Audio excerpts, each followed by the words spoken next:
In North Korea, even love can be a crime.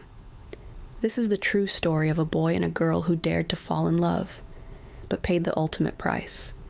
They dreamed of freedom. They dreamed of a life together. But one cold night, under the watch of guards and guns, their story ended in tragedy. Stay with me, because once you hear what happened, you'll understand why love is more dangerous than bullets in North Korea. Do you ever hear a story so fragile, so dangerous that even telling it feels like breaking a rule? This is one of those stories. It's not about kings or presidents, not about revolutions or battles. It's about something smaller, softer, and yet somehow more powerful than both. It's about a boy and a girl, two ordinary souls who wanted nothing more than to love.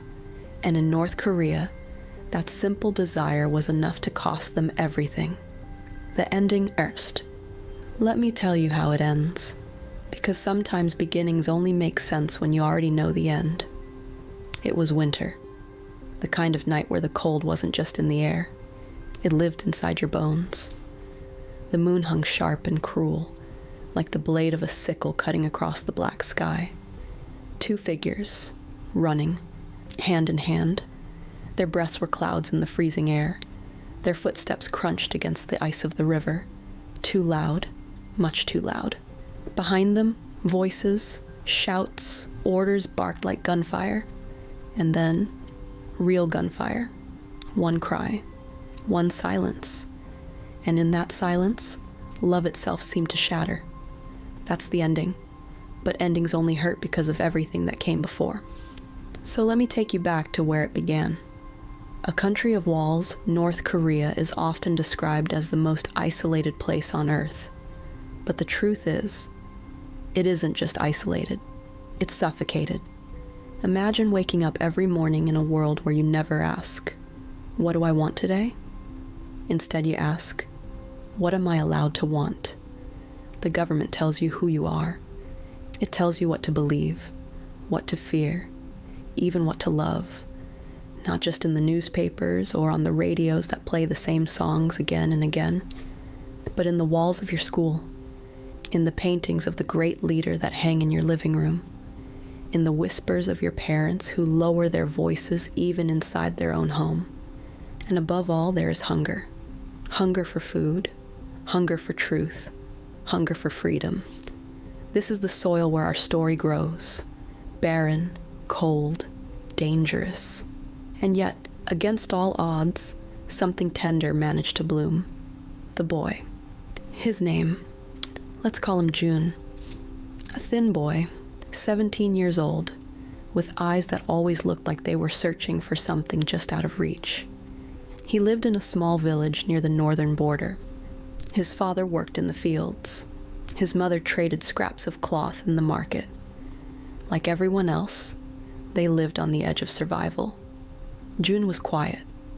The kind of quiet that comes not from shyness, but from caution. Because in his world, words could betray you, and silence could save you. But silence also made him lonely. At night, when the village lights went out, and the only sound was the wind rattling the roofs, Jun would sit by the window and stare at the mountains beyond the river. He would imagine what lay past them. He didn't know. No one knew. But he dreamed, and dreams in North Korea are dangerous. So he buried them deep inside, where no one could see. The girl. And then, there was Hana. We'll call her that. She was 16, her hair always tied back in a loose braid, strands falling into her eyes when she bent to write. She was not ordinary, at least not to Jun.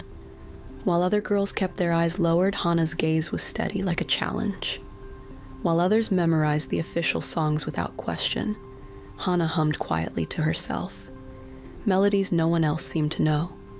She carried a small notebook with her, always hidden, always close. Inside were poems she had copied by hand. Poems that spoke of rivers, skies, and love. Words she had borrowed from scraps of forbidden paper that her cousin smuggled in from across the border. No one knew. No one could know. Except Jun. The first glance. It happened at the marketplace, that place where survival turned into noise, the calling of traders, the haggling of mothers, the smell of boiled corn mixing with coal smoke. Jun was there helping his mother barter for a few vegetables. He was hungry, always hungry. But hunger wasn't what stopped him that day. It was her. Across the crowd, her eyes met his. Not by accident, not quickly, but for a moment too long. A moment that said, "I see you." In North Korea, glances can be louder than words. Too long, and they become whispers. Whispers turn into secrets, and secrets are dangerous. So Jun looked away, but he couldn't forget. Therefore, the next day, he went back. The first words, he didn't have food to buy. He didn't have anything to trade, but he had to see her again. And there she was, weighing potatoes at a stall, her braid falling loose, her fingers moving quickly, like she was afraid someone would notice her too much. Jun's heart pounded so loudly he was sure others could hear it. He walked closer. His voice almost caught in his throat, but he forced the words out. "Are they fresh?" She looked up, and for the first time, she smiled. Not a big smile, not one of those reckless smiles you give to friends or family, but the kind of smile you give when you've been waiting for someone to ask. "They're as fresh as they can be," she whispered.